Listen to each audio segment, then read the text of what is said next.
Bonsoir à toutes, bonsoir à tous. Merci d'être avec nous sur TV 78. Nous sommes le mercredi 28 février. Voilà le programme de ce soir. Emmanuel Macron réunira peut-être le Parlement en congrès le lundi 4 mars au château de Versailles, et ce pour inscrire le droit à l'avortement dans la Constitution. La venue des 925 parlementaires va engendrer de nombreuses restrictions de stationnement et de circulation. On fait le point en début d'émission. Le 24 février 2022, la Russie envahissait l'Ukraine. Dès le début du conflit, Anastasia est venue se réfugier à Voisins-le-Bretonneux avec sa fille et sa sœur. Après 2 années de guerre, les 2 jeunes Ukrainiennes ont su rebondir, même si l'espoir de retourner dans leur pays est toujours présent.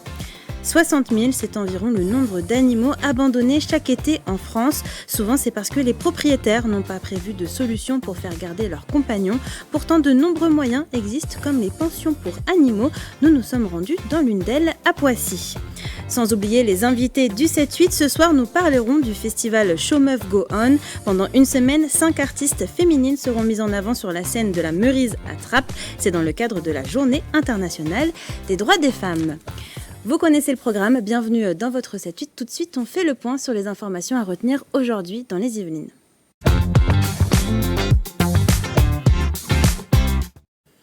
Et c'est avec vous, Michael Elmidoro, bonsoir. Bonsoir. On commence ces informations avec une information importante pour les droits des femmes. C'est sans doute la dernière étape pour l'inscription dans la Constitution de l'arrêt volontaire de grossesse. La proposition de texte de loi validée par les députés est maintenant débattue par le Sénat depuis 16h30 aujourd'hui. Il doit être voté à l'identique par le Palais du Luxembourg, sinon le texte sera ressaisi par l'Assemblée nationale et le calendrier se verra repoussé. Et donc, en cas d'adoption du texte, les parlementaires pourraient se réunir à Versailles, à la salle du Congrès, lundi prochain. La circulation et le stationnement vont être perturbés aux alentours du château de Versailles. La circulation sera interdite du dimanche au lundi sur plusieurs rues de 6h à 21h, notamment la rue de l'Indépendance, la rue Saint-Julien et la rue Pierre de Nolac. Pour le stationnement du jeudi 29 février au vendredi 1er mars, les rues aux abords du Congrès ne seront pas accessibles. On poursuit ces infos avec un pot de départ, pas comme les autres. Hier soir, Jean-Jacques Brault était à l'honneur lors d'une soirée à la préfecture des Yvelines. Des salons pleins à craquer pour célébrer le départ du préfet des Yvelines. De nombreuses personnalités de l'administration, de la sphère politique et de la société civile étaient présentes. Après 6 années aux responsabilités, Jean-Jacques Brault a marqué de son empreinte le territoire en période de crise comme lors de la crise sanitaire, ou au quotidien en assurant de solides relations avec les élus locaux. Qualifiés lors du discours de grand préfet, les sapeurs-pompiers des Yvelines ont de leur côté rendu hommage à leur manière à Jean-Jacques Brault en référence à son attachement à la Bretagne.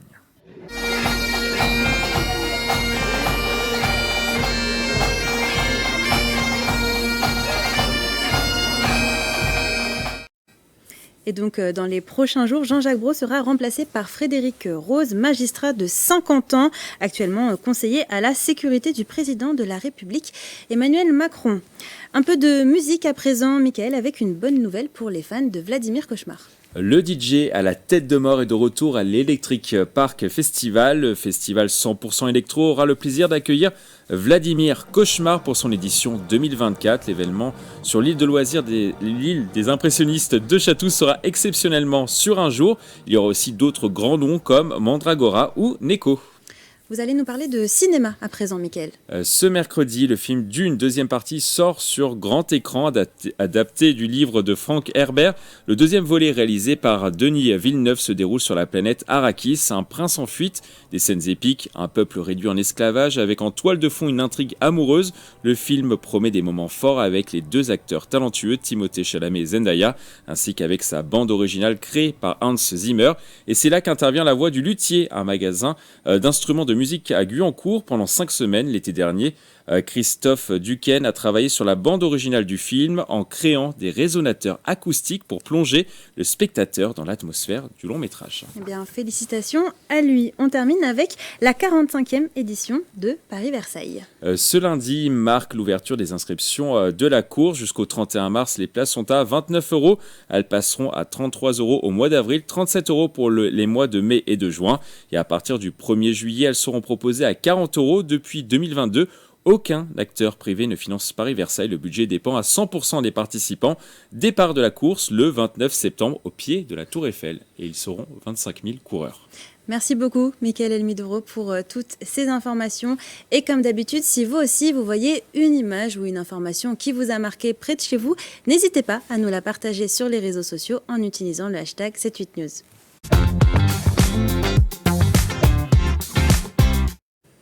Il y a 2 ans, le 24 février 2022, la Russie envahissait l'Ukraine. Dès le début de la guerre, de nombreuses familles sont venues chercher refuge en France. Parmi elles, Anastasia Olkova, installée à Voisins-le-Bretonneux avec sa sœur et sa fille. Les 2 jeunes femmes ukrainiennes ont dû réapprendre à vivre loin des leurs. C'est le reportage de Gabriel Gontier. C'est quoi? Il y a Fraise? fait. Oui. Les mots sont encore hésitants. À 2 ans, la petite Alissa commence à parler. Un double apprentissage entre sa langue maternelle, l'ukrainien, et le français, langue du pays où elle a trouvé refuge avec sa famille depuis 2 ans. Une maîtrise de la langue essentielle pour l'intégration de la petite fille qui devrait faire sa première rentrée en France. Ouais, on apprend comme ça. Aussi, on lit les livres. Elle adore regarder les livres.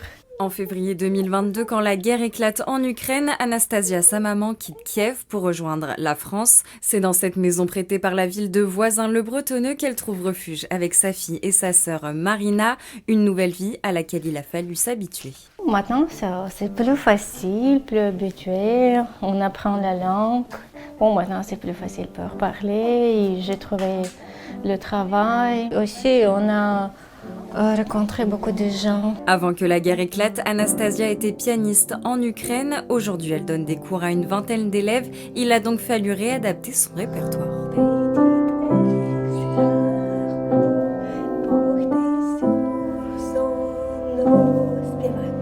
Mais même à 2000 km de la France, l'Ukraine n'est jamais bien loin. C'est la chanson ukrainienne.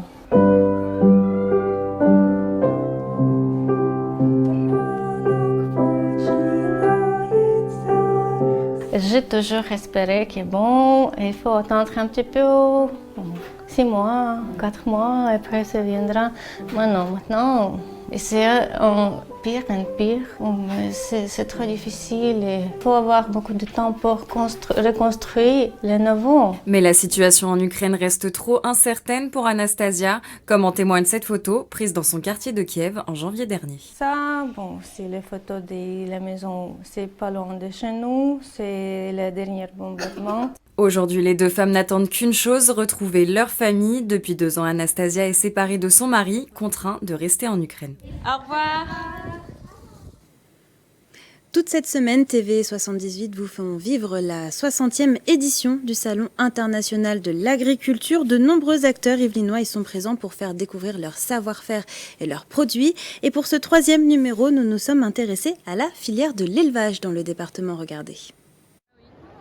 Même si le département des Yvelines est principalement tourné vers la grande culture céréalière, il existe encore une centaine d'éleveurs de moutons, de chevaux, de poules et de vaches. Ce sont principalement des vaches laitières Primolstein, comme celle de la ferme de Viltin, une histoire de famille qui dure depuis maintenant 70 ans.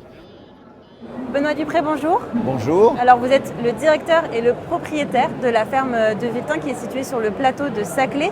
Quelle est l'histoire de cette ferme ? Alors, c'est une ferme d'abord de la ferme de mes grands-parents, mes parents, et puis ma sœur et moi, on dirige actuellement la ferme de Viltin.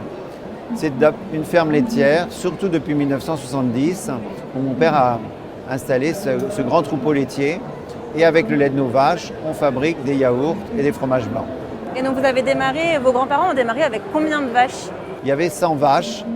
Et maintenant, depuis 1970, on a 300 vaches laitières en production. Et donc c'est une vache laitière, la Prime Holstein.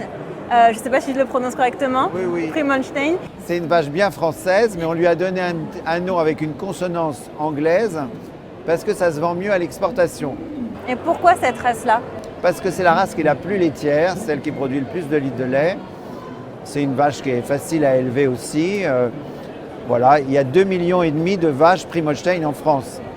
Fort de ses 70 ans d'expérience, la ferme de Viltin a remporté 3 médailles au concours général agricole cette année au Salon de l'agriculture, notamment 2 médailles d'argent, une pour le yaourt à la framboise et une pour le petit Saclay à la fraise.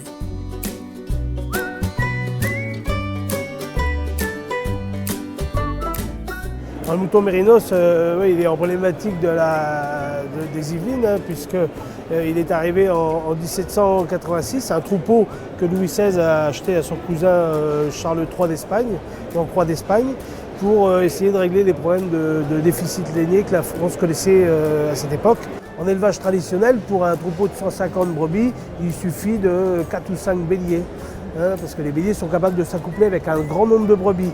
Mais pour gérer les accouplements individuels, on a besoin d'un nombre très important de brebis, puisque chaque brebis et chaque bélier du troupeau sont accouplés en fonction de la compatibilité de leurs arbres généalogiques. Et si vous voulez en savoir plus sur le mouton mérinos de Rambouillet, rendez-vous les 23 et 25 mars à la Bergerie nationale pour la fête de la tonte et de la laine. Ce sera également l'occasion de découvrir le travail des chiens bergers.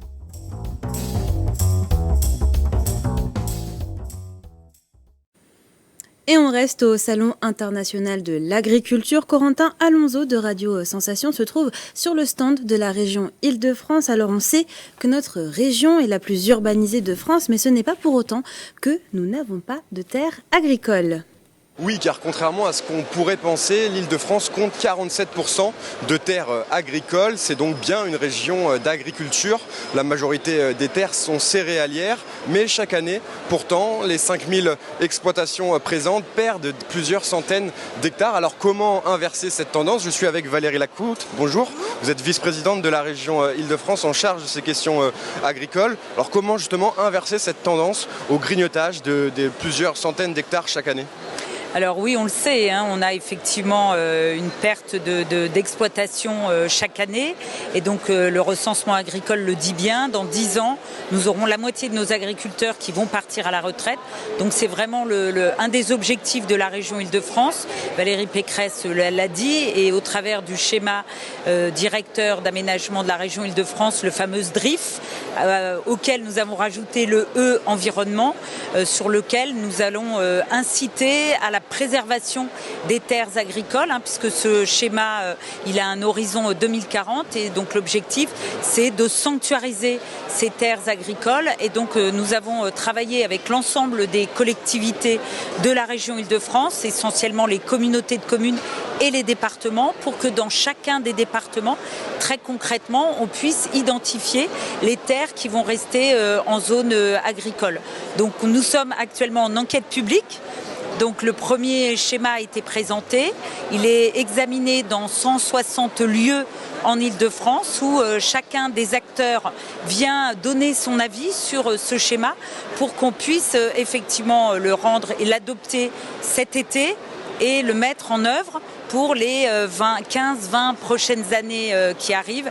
Et donc c'est de sanctuariser 38 000 hectares de terres agricoles pour pouvoir continuer à maintenir des exploitations agricoles. Un des enjeux pour les années à venir, c'est aussi la transmission des exploitations. Quel dispositif la région a-t-elle lancé pour inciter justement les jeunes agriculteurs à choisir ce métier et à montrer que c'est un métier d'avenir ? Oui, alors c'est vrai que nous avons beaucoup moins d'exploitations que dans d'autres régions de France, mais nous avons souhaité mettre le paquet, si je peux dire comme ça, sur le deuxième pilier de la politique agricole commune, en aidant à l'installation des jeunes agriculteurs et puis en accompagnant la transmission. Donc peut-être sur le premier dispositif, l'installation des jeunes agriculteurs, c'est effectivement une des aides les plus importantes, je dirais même, allez, soyons pas modestes, l'aide la plus importante en France, puisque nous avons fait le choix de doubler l'aide plancher. Donc on passe de 12 000 € à 22 000 € pour un agriculteur en aide plancher, et puis un plafond qui va monter jusqu'à 84 000 € et qui doit permettre, au travers de ce dispositif, d'aider à l'installation de jeunes agriculteurs. Merci beaucoup Valérie Lacroute, et je rappelle que vous pouvez venir visiter le stand du pavillon Île-de-France et en savoir un petit peu plus sur l'agriculture francilienne jusqu'à dimanche au Salon de l'Agriculture, porte de Versailles. Direction à présent Magny-les-Hameaux. Depuis octobre 2023, le MagLab propose à ses membres de participer à des projets de création numérique comme des porte-clés réalisés avec une imprimante 3D. Julien Leroy s'est rendu sur place. Ce véhicule fait la fierté d'Hervé. Cet ingénieur en logiciel à la retraite est présent au MagLab depuis son ouverture en octobre 2023. De la conception des plans à la programmation du microcontrôleur, l'homme s'est occupé de tout.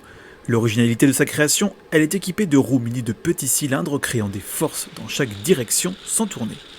Il y a aussi des capteurs à ultrasons sur les côtés et devant, ce qui lui permet, lorsqu'il rencontre un obstacle, il va se mettre à reculer. Mais si par exemple il y a un obstacle là aussi, il va comprendre qu'il faut trouver une autre trajectoire et repartir dans l'autre sens. Cet atelier situé dans la maison de l'environnement à Magny-les-Hameaux est un Fab Lab. Comprenez un laboratoire de fabrication où le public utilise des machines-outils contrôlées par ordinateur. Des coupeuses laser, brodeuses numériques ou imprimantes 3D servent à concevoir et fabriquer des objets. Monté par l'association Atlab, ce Maglab permet de réaliser des projets personnels ou collectifs. Ici, chaque nouvel arrivant est formé sur les appareils par les plus anciens, un lieu vecteur de lien social et de partage de connaissances. On monte des ateliers pour les enfants, pour les seniors, pour tous les gens qui sont en rupture numérique. Ça, c'est le but, un des objectifs du Atlab. Demain, je fais un atelier pour les enfants où on fait des petites boîtes à bonbons, des coupeuses laser et en gravure. Et du coup, on met les enfants chacun sur un PC. Je fais des habits, je crée et je voulais faire mon logo pour mettre sur mes habits que je crée. Ça fait fonctionner les neurones et c'est très bien. Les 6 membres du Maglab sont actuellement très impliqués en vue des Jeux Olympiques 2024. Stand de gravure sur bois, vente de supports téléphones personnalisés ou médaillons à l'effigie de l'événement planétaire. L'association Atlab sera présente sur la future fan zone de l'île de loisirs de Saint-Quentin en Yvelines. Une occasion unique de faire connaître la création numérique auprès du grand public. Un mot de cinéma à présent dans votre 7-8. Comme chaque mercredi, des réalisateurs yvelinois vous proposent de découvrir ou de redécouvrir des films qui ont été tournés dans le département. Ce soir, c'est au tour de Gauthier Barra et il fait un focus sur le film Les Fugitifs, tourné en partie au Vésinet et à Saint-Germain-en-Laye. Regardez.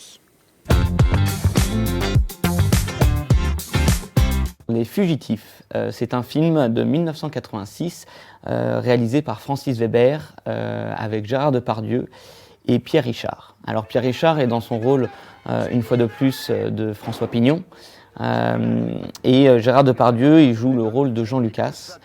C'est la 3e fois qu'on voit ce duo-là par le même réalisateur, après La Chèvre et Les Compères.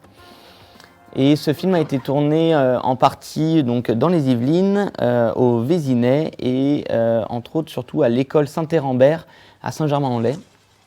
C'est d'ailleurs le passage dans le film où Pierre Richard va chercher sa fille dans l'école, en fait, dans le pensionnat dans lequel elle est. Il va la récupérer et entre guillemets la kidnapper pour être sûr que sa fille revient à elle et qu'elle ne parte pas à la DAS.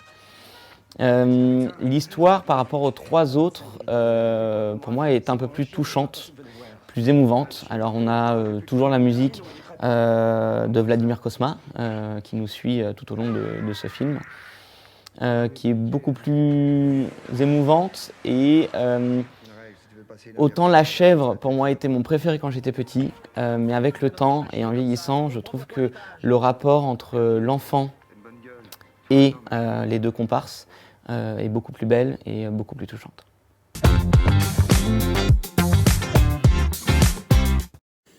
Si vous êtes le propriétaire d'un animal de compagnie, vous vous êtes peut-être déjà retrouvé dans cette situation. Vous partez en vacances, mais vous n'avez personne sur qui compter pour s'occuper de votre compagnon à 4 pattes. En été, cette situation provoque l'abandon d'un grand nombre d'animaux. Pourtant, de nombreuses solutions existent, comme les pensions pour animaux. À Poissy, Laetitia UV a ouvert 4 Palaces 78. Nous nous sommes rendus sur place.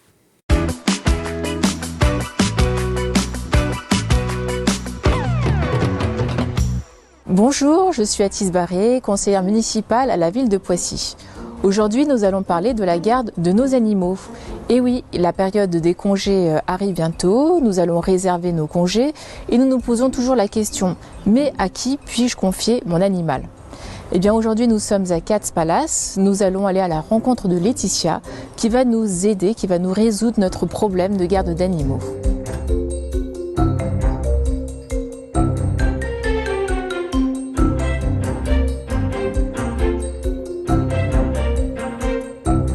Bonjour Bonjour Laetitia, alors Bonjour. merci beaucoup de nous recevoir dans vos locaux Cats Palace. Pouvez-vous nous expliquer un petit peu le concept de Cats Palace? Alors Cats Palace est une pension pour animaux, pour chats et rongeurs.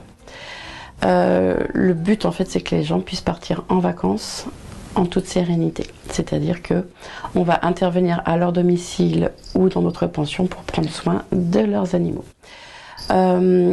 On va également avoir un service pour les gens qui sont hospitalisés et pour les gens qui doivent rester à leur domicile ou bien qui ont besoin de laisser leur animal à leur domicile. Donc il y a des critères pour pouvoir intégrer votre pension? Tout à fait. Il ne faut pas qu'ils aient le sida. D'accord. Il ne faut pas qu'ils aient de maladies transmissibles. Il faut qu'ils aient un caractère assez sympa. Donc 9 fois sur 10, on va avoir un caractère sympa. Mais tout ça, on va le valider lorsqu'on va faire la journée d'adaptation. Donc heureusement, vous êtes accompagnée d'une superbe collaboratrice également. Oui, Magali. Nous allons faire la visite des locaux. Tout à fait.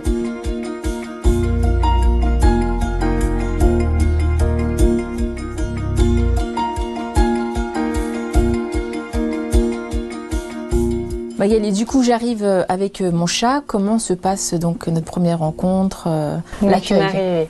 Alors tout d'abord, quand vous arrivez, je demande qui vous accueillez. Donc j'accueille le chat et le propriétaire. En fonction de son arrivée et du chat en question, je vais l'amener dans une pièce. Donc tous les chats ont à peu près un comportement. Je connais les clients en général, donc je vais mettre le chat en fonction du feeling qui s'entend bien avec les autres.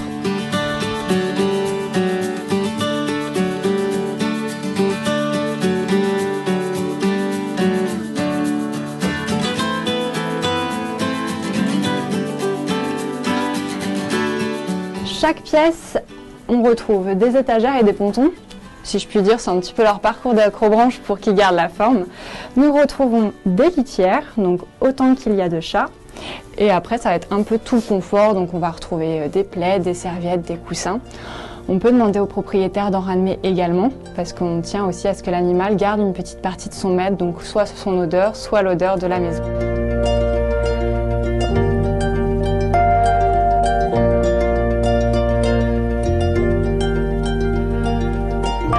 Et bien maintenant, vous pouvez partir tranquillement en vacances, vous savez quoi faire. Vous contactez Laetitia de Cats Palace, donc vous avez une 50aine de places pour les chats, une 20aine pour nos amis les rongeurs. Pour les tarifs, n'hésitez pas à aller sur le site de Cats Palace et surtout passez le coup de fil en avance car les places sont très vite réservées. En attendant, je vous souhaite une très bonne journée et vous dis à très bientôt sur TV78, la chaîne Amis des animaux. Et c'est bientôt l'heure de passer aux invités du 7-8, mais avant, je vous propose de jeter un coup d'œil à la météo de demain.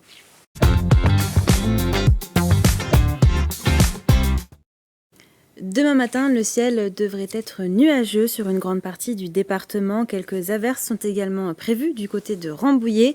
Côté température, il fera 8 degrés à Rambouillet et Versailles, 9 à Houdan et 10 à Mantes-la-Jolie. L'après-midi, la pluie gagne un peu de terrain. Prévoyez votre parapluie dans les secteurs de Versailles et de Rambouillet. Au niveau des températures, pas de grands changements. Il fera 12 à Houdan et Mantes-la-Jolie et 10 à Rambouillet et Versailles. Et demain, nous fêterons la Saint-Auguste. C'est l'heure à présent de passer aux invités du 7-8.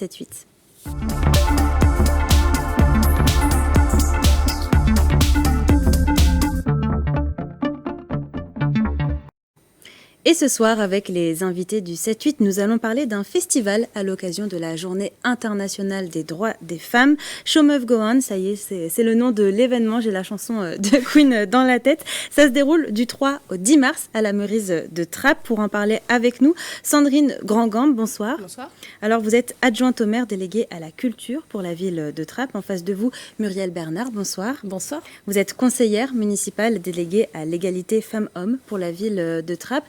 Alors, première question, pourquoi c'était important pour la ville de lancer un festival autour de la femme ? Alors, vous avez dit, 8 mars, tout le monde connaît maintenant la date. Tout le monde commence à dire journée des droits des femmes, on avance. Mais en même temps, il y a une forme de frustration de se dire qu'on parlerait des droits des femmes qu'un jour dans l'année. Donc, c'était une volonté du maire de Trappes et de l'équipe municipale de dire l'égalité femmes-hommes, c'est une priorité dans toutes nos politiques. C'est pour ça que Muriel est déléguée sur ces questions-là. Et on a aussi voulu que sur la période du 8 mars, on est sur une semaine entière, une réflexion autour de spectacles, autour d'actions, et que ça soit un événement récurrent dans le calendrier, dans la saison culturelle, avec des lignes directrices, des thèmes, des personnalités qu'on veut mettre en avant. Et cette année, par exemple, on s'est inspiré beaucoup de notre prix Nobel de littérature, on aura l'événement qui est programmé, une pièce de théâtre de Annie Ernaux, qui est un livre qui a été fait en pièce de théâtre, qui a été fait en film aussi. Et l'idée, c'est de s'inspirer de grandes personnalités pour nous amener à réfléchir sur cette problématique des droits des femmes. Et donc c'est la 2e édition, il y en aura peut-être une 3e. Il y en aura forcément une 3e. Je dirais presque malheureusement, parce qu'on n'aura pas fini. Il faut continuer d'en parler. Quel est l'objectif du coup de mettre en avant des artistes féminines, de mettre en avant des histoires féminines? En fait, on a décidé de mettre en valeur donc, les femmes pendant ce festival, aussi bien aussi bien sur scène qu'à travers l'histoire, donc notamment avec Eddie Lamar ou même Nina Simone. On va en parler dans quelques instants. Voilà.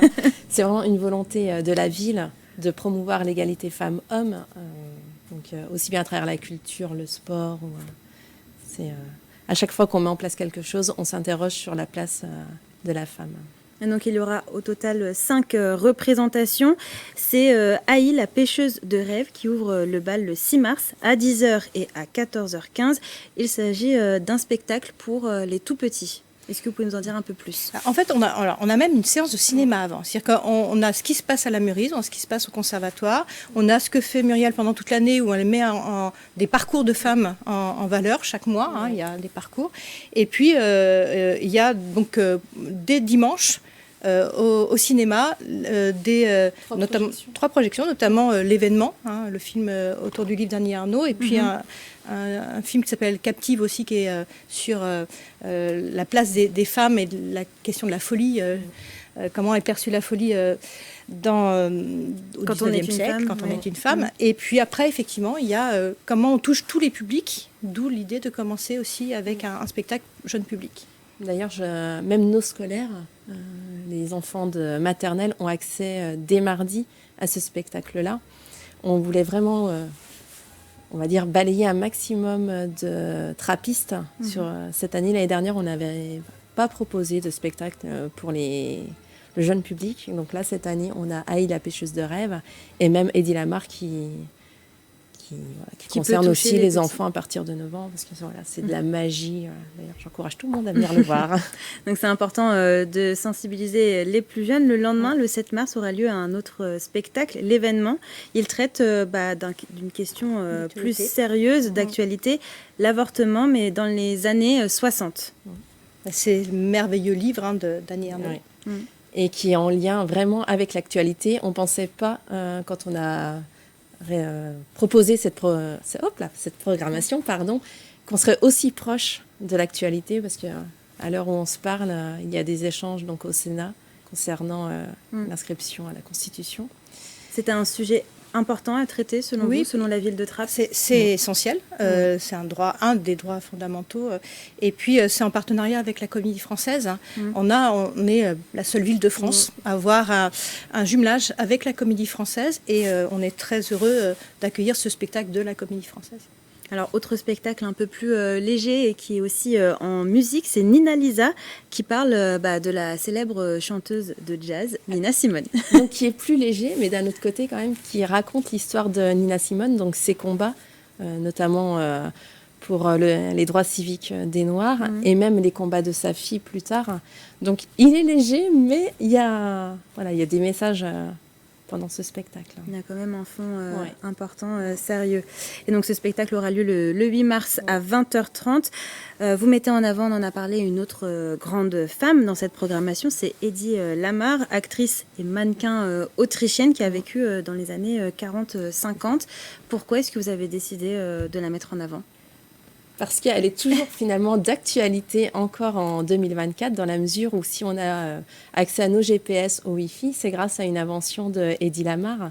Et qui le sait en fait. Donc c'est vraiment pour promouvoir cette inventrice.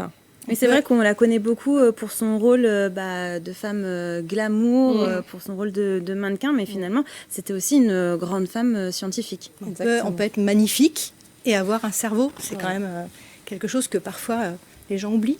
Donc c'était un message important à partager. Et si les petites filles peuvent s'identifier et ensuite faire des sciences, ça sera C'est pour réussi. ça, d'ailleurs, à l'issue de ce spectacle, il y aura un échange avec des femmes scientifiques pour promouvoir les sciences auprès des jeunes filles, jeunes femmes trappistes. Et donc, je rappelle la date, Eddie Lamar, ce sera le 9 mars à 20h30. Et enfin, pour clôturer ce festival, il y aura de l'humour avec le spectacle de Thaïs Vauquier, avec son nouveau spectacle Hymne à la joie. Voilà, là, on repart sur quelque chose de vraiment plus léger pour clôturer notre festival. Je voudrais juste revenir sur le jeudi 7 mars où on va lancer notre commission pour l'égalité femmes-hommes, donc à la ville de Trappes, où on va avoir besoin de nos trappistes pour constituer cette commission. Donc on en profite le soir de l'événement pour la lancer. Et donc, on l'a dit, dans cette programmation, il y a beaucoup de variétés, des spectacles pour les petits, de l'humour, du théâtre plus sérieux. C'était une volonté de varier les spectacles, les représentations. Je pense que c'est à l'image aussi du spectacle vivant. Le spectacle vivant, il y a tous les genres. Et je crois qu'il faut mettre à l'honneur justement tous les profils pour montrer qu'il n'y a pas de rôle attitré. Dans le spectacle vivant, une femme peut être aussi bien à la tête d'une scène nationale que d'être sur scène et faire rire. Donc c'est des messages qui passent de plus en plus, mais on voit quand on regarde les statistiques de présence des femmes à des postes à responsabilité, il y a encore du chemin. On veut casser les stéréotypes en fait. Et donc il reste encore des places pour assister à ces spectacles, à ces représentations. Il y a des places, vous pouvez appeler la Meurize, vous pouvez prendre la carte de la Meurize et une place pour un spectacle et vous avez accès à tous les spectacles du festival. Et bien voilà, le site internet s'affiche ne pas en bas de votre hésiter, écran. c'est une très belle salle et on vous accueillera avec plaisir. Merci beaucoup Sandrine Grandgambe et Muriel Bernard d'avoir accepté notre invitation en plateau et d'avoir répondu à nos questions. Alors si vous êtes intéressés, je répète, le festival Show Must Go On, c'est du 3 au 10 mars sur la scène de la Meurize à Trappes. Vous pouvez encore prendre vos billets. C'est la fin de cette émission. Merci pour votre fidélité. Je vous souhaite une belle soirée sur TV78. Prenez soin de vous.